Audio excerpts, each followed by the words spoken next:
Good morning, everyone. Guys, we're talking about Ukraine today and the imminency of NATO, of European Union troops. They've given this, this thing's planned for now. They've given it a name mission. No doubt it has budget, task groupings, officers in charge, and the units have more than likely been identified.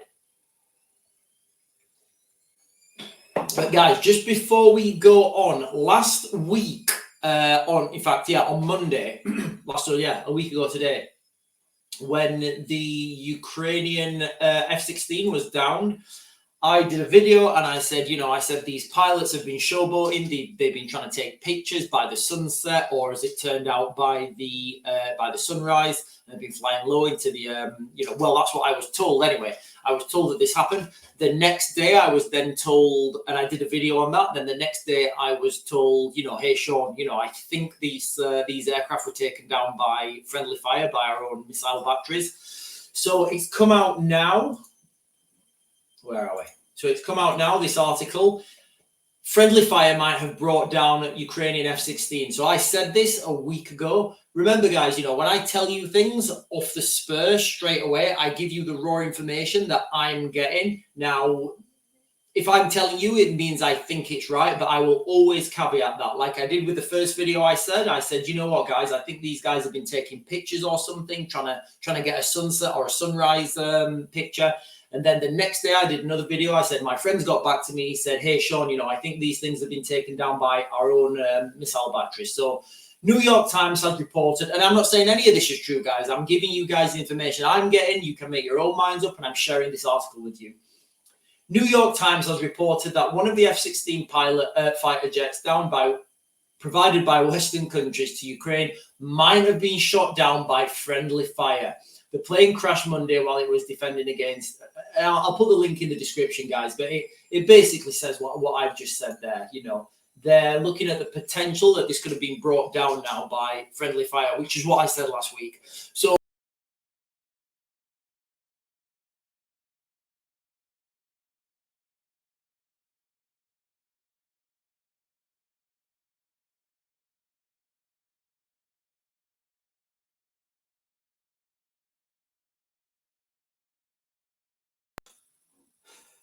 sorry, guys, I don't know what happened there. Hang on.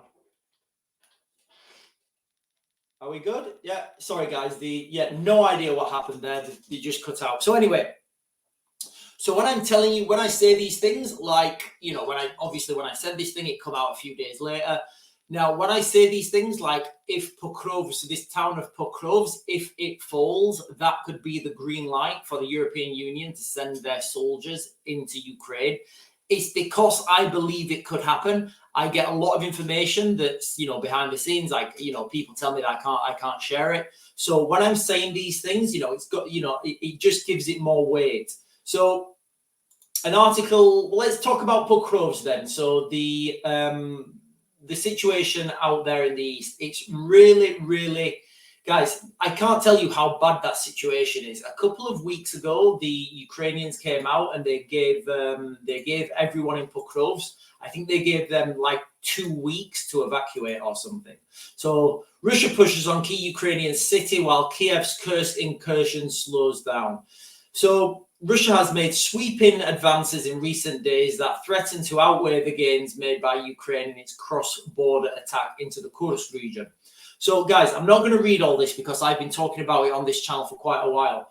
But the mainstream are picking this up now, and there's a lot more mainstream articles about this city of Pokrovsk. And they're saying what we've been saying on this channel for a while. They're saying, it's the rail hub, it's the road hub, it's a key location. And if that city falls, again, there's really not much to stop the Russians then just having an open plain to be able to push as far as they want. I think they're going to, the Russians are going to try and push up to the river Dnipro.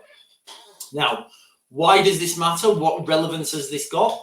Well, the European Union, they have this. So the European Union, hang on, let's get rid of that. European Union considers Kiev's request to train soldiers inside Ukraine. So the European Union are now thinking about this. We've been saying this for such a long time. I think it was in March when Macron started talking about this. So obviously, behind the scenes, there will have been more talks. There will have been more assets diverted. There will have been training locations identified. There will have been staffing identified, because you can't just flick a switch and this thing happens, although that's what it will look like to the media. It will look like, yeah, we've gone, we just decided to go quickly. No, this thing will have been planned. The European Union is considering certain political and operational conditions. So we already understand what these are, don't we, guys? Okay, so look how they're saying it here, guys. Look at the language: political and operational. So the political condition would be if Zelensky asks for it. And the operational condition would be if the Russians make significant gains in the east. We know this because Macron told us, like in March, I think it was. So we know what that is, but they're just reframing that under a different banner, under which it would send instructors to Ukraine to train Ukrainian soldiers. Politico and Die Welt reported on August 27th. Citing EU External Action Service documents seen by the outlets. So here it is, guys. We've even got a name for it now.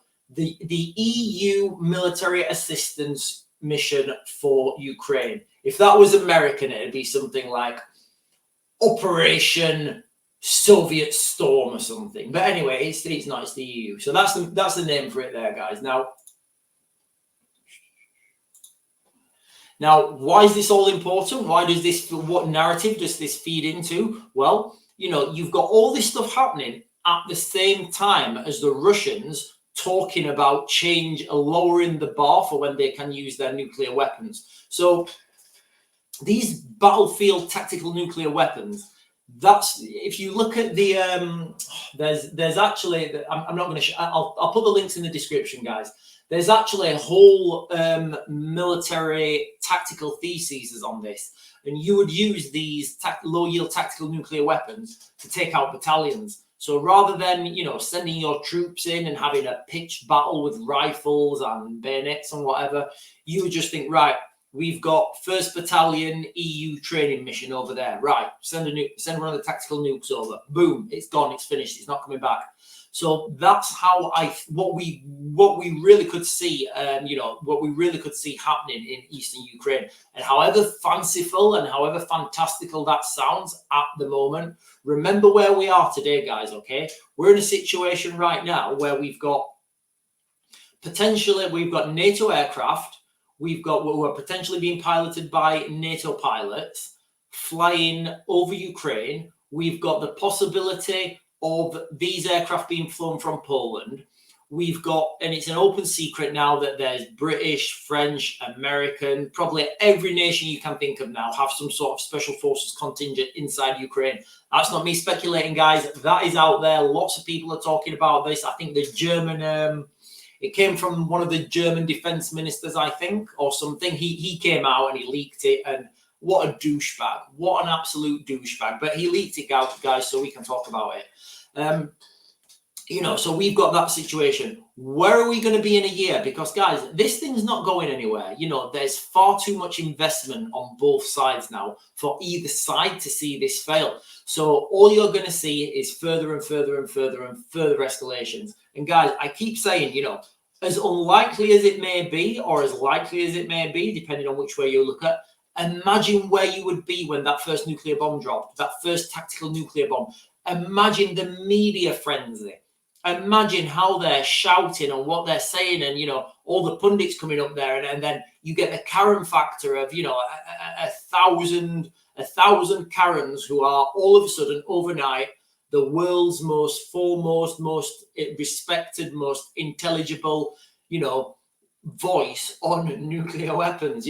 That's the reality of what will happen, and things will go wild, things will go crazy. And then after a couple of weeks, another one will happen. And then, guys, we could have the normalization of this. We could have the normalization of low-yield tactical nuclear weapons in a conflict.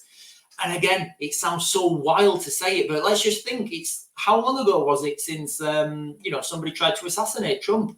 And we have genuinely forgotten about it. It's like, oh yeah, I've forgotten now. Nobody cares. And, we have these wild things happening, but because people's brains are that it's always the next thing, the next piece of information, the next calamity, we forget what's actually happening, and we forget how much, how we forget the state of the world and how fragile things actually are at the moment. So yeah, guys, that is the jux of this video. The F-16s look like they were downed by friendly fire, like I said a week ago. You've got the Russians pushing hard on this town now called Pokrovsk.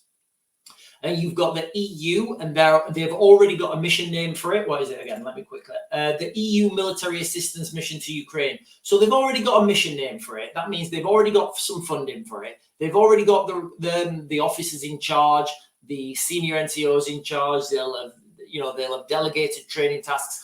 And when we talk about training, remember, it's not just training. For example, when you learn to drive your car, did you learn to drive your car in a simulator and then the instructor said, right, off you go? No, of course not.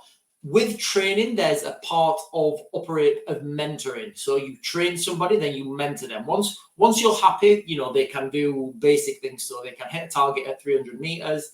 They can correctly use application of fire.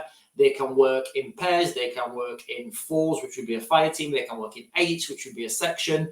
Once you get them to that stage, you would then put them into a platoon. They would then work as a platoon and a platoon commander. They would then work as a company group. And once you're at a company group, you would kind of leave it there, because there's nothing different for the people, for the actual soldiers who have been trained. Then there's not really that much different for them. It's more of a command and control issue. So then when these guys go, and at that point, you can't just deploy them, because they still they still lack that operational awareness, because they've only had, a month, 2 months training or something. Now, when you deploy these guys, you need somebody sat at the back saying, right, guys, what do you think you should do here? And again, of course, it's not going to be that calm, and it's not going to be that collective, although it may be. You're going to need people on the ground to give operational mentoring. Now, that fits well within the remit of training. So then you could potentially, this is just me speculating, have training teams in, I think it's Navariv in Lviv, who then train the soldiers to do a mission. They then deploy with the soldiers as mentors.